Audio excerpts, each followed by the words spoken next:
Hi, Happy Christmas to you. When I wish you Happy Christmas, or when you hear the word Christmas mentioned, what is the first thing that comes to your mind? For most people, when Christmas is mentioned, the first thought is either Santa Claus or a Christmas tree or gifts or cakes or any of those things. Just imagine it's your birthday, you've invited your friends over, and you're very excited that they have come, and you thank them for coming. They look at you and say, "What do you mean? We came for the cakes. Where are the cakes?" Or they look at you and ask you, "Where is the clown? We came here to be entertained by the clown. Where is he?" What would your reaction be? Isn't that demeaning? But isn't this what we are doing with Christmas?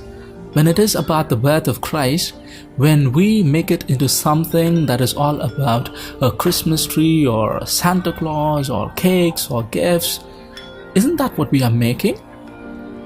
And talking about the birth of Christ, what is so important about it that we have to celebrate it? We celebrate our birthdays because we are glad that we are born, that we have a good life, that we have friends. And our friends celebrate our birthdays with us because they are glad that we are there. But would someone celebrate our birthday some 2 millennia from now?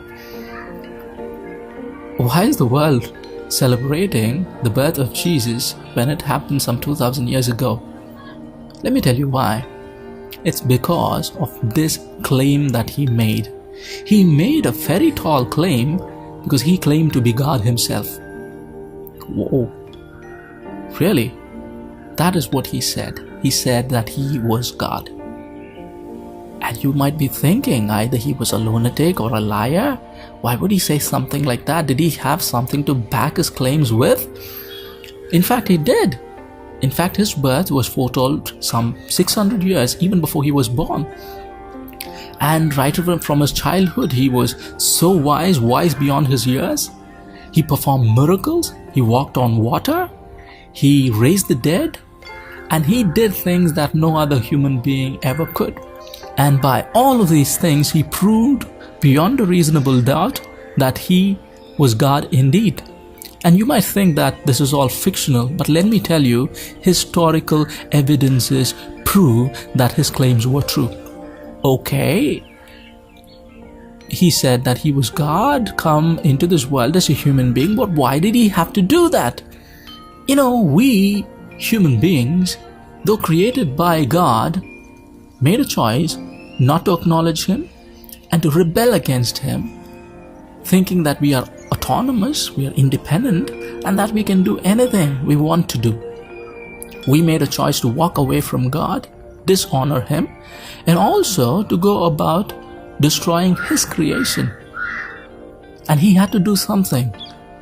As parents, when our children rebel against us, dishonor us, and go about destroying their lives and the lives of others, what would we do? Wouldn't we step in?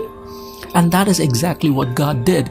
He became a human being so that we would understand his heart, so that we could have a relationship with him. And this is exactly why God had to become a human being, so that he would make himself understood to us.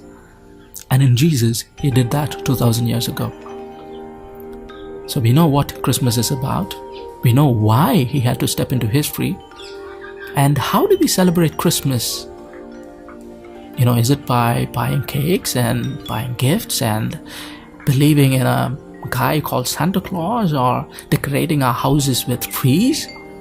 Or is it by really understanding that it is all about the birth of Jesus, and it's all about how God became a human being so that we could have a relationship with him? So how do you celebrate Christmas meaningfully? It's by acknowledging the fact that Jesus is God. Is by acknowledging the fact that he came into this world so that we could have a relationship with God again. He took the initiative, and that we could have a loving, intimate, real relationship with God forevermore because of the initiative that he took. So if you accept this message, then Christmas is meaningful to you. So think about all of these things, and once again I wish you a meaningful, happy Christmas.